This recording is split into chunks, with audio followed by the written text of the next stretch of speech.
क्या अमेरिका ने तीसरे खाड़ी युद्ध की तैयारी कर ली है?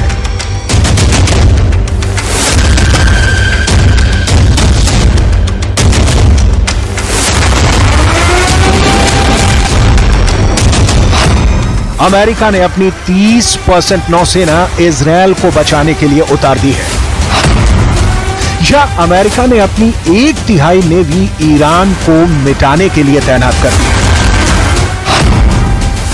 यूएस के रेडार पर सिर्फ ईरान नहीं, लेबनान भी है, सीरिया भी है, यमन भी है और गाजा भी है।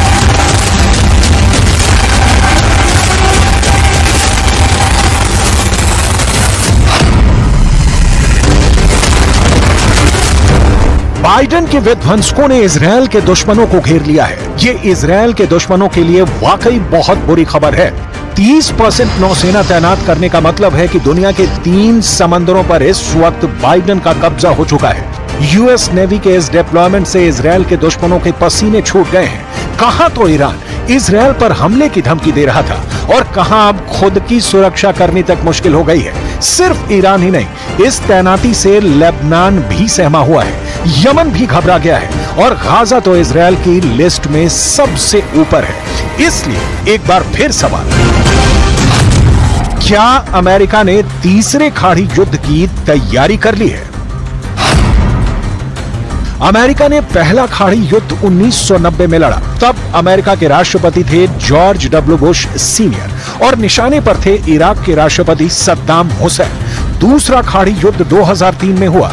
तब अमेरिका के राष्ट्रपति थे जॉर्ज डब्ल्यू बुश जूनियर और इस बार भी अमेरिका के दुश्मन थे इराक के राष्ट्रपति सद्दाम हुसैन। 2024 में तीसरे खाड़ी युद्ध की घंटी बज रही है। इस बार राष्ट्रपति जो बाइडेन क्या ईरान को मिटाने की तरफ बढ़ चुके हैं? अमेरिका ने अपने पूरे जंगी बेड़े का 1/3 हिस्सा इजरायल की सुरक्षा के लिए तैनात कर दिया है। इसमें ऐसे जहाज हैं जो परमाणु हथियारों से लैस हैं। इसमें कैरियर भी हैं। इसमें परमाणु पनडुब्बियां भी हैं।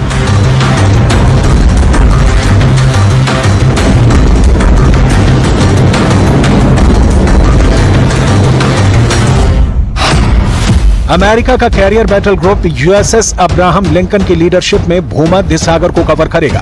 परमाणु पनडुब्बी यूएस जॉर्जिया भूमध्य सागर में लेबनान के पास तैनात हो चुकी है।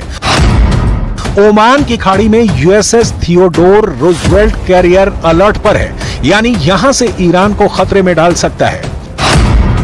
इसके अलावा अमेरिका के destroyer USS John S McKeon और यूएसएस डैनियल इनोयू भी ओमान की खाड़ी में तैनात किए जा चुके हैं। लाल सागर में भी अमेरिका के वॉरशिप तैनात हैं। यहां से हूथी की मिसाइलों और इजरायल की तरफ लॉन्च होने वाले ड्रोन को ट्रैक कर रहे हैं। अमेरिका इसलिए इजरायल के लिए बेचैन हो उठा है क्योंकि वो ईरान और उसके साथी मिलिशिया को बहुत अच्छी तरह से जानता है।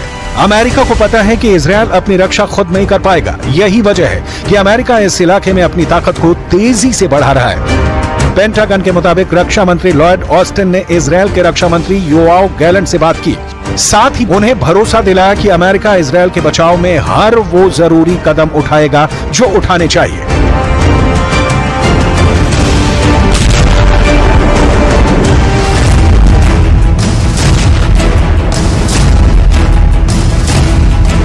इस वक्त युद्ध का ट्रिगर ईरान के हाथ से निकलकर अमेरिका के पास पहुंच गया है। अमेरिका ने अब तक जो एक्शन लिया है उससे साफ है कि वो इजरायल को बचाने के लिए तीसरा खाड़ी युद्ध छेड़ने से भी पीछे नहीं हटेगा।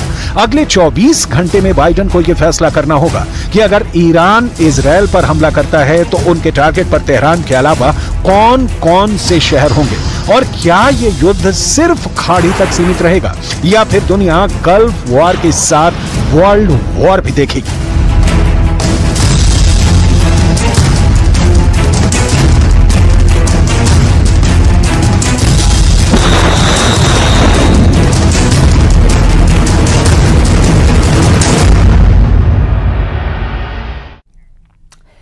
तेल अवीव में बम धमाके की जिम्मेदारी हमास के लेने के बाद इजरायल की सड़कों को छावनी में तब्दील कर दिया गया। पूरे ही इजरायल में इस वक्त टेरर अलर्ट जारी किया गया। इसके चलते गाजा की तस्वीरों के बीच इजरायल में धमाकों की खबर ने अमेरिका को भी चौंका दिया। कहां तो यहां तक जा रहा है कि इजराइल ने हमास के 27 एजेंट घुस चुके हैं।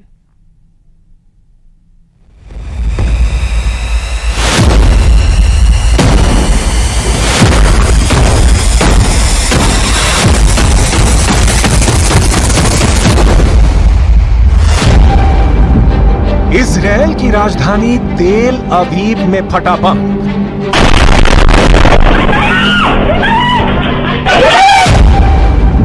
टारगेट पर थे इजराइल के प्रधानमंत्री बेंजामिन नेतन्याहू।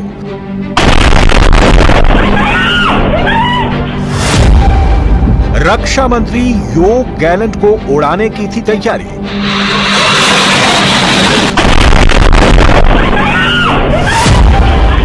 बम किसके लिए था? मौत का पैगाम।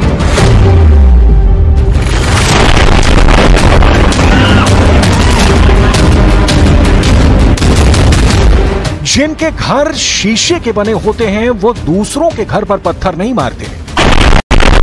इजराइल की राजधानी तेल अवीव में फटे बम की कहानी नेतन्याहू को यही लाउड एंड क्लियर मैसेज दे रही है।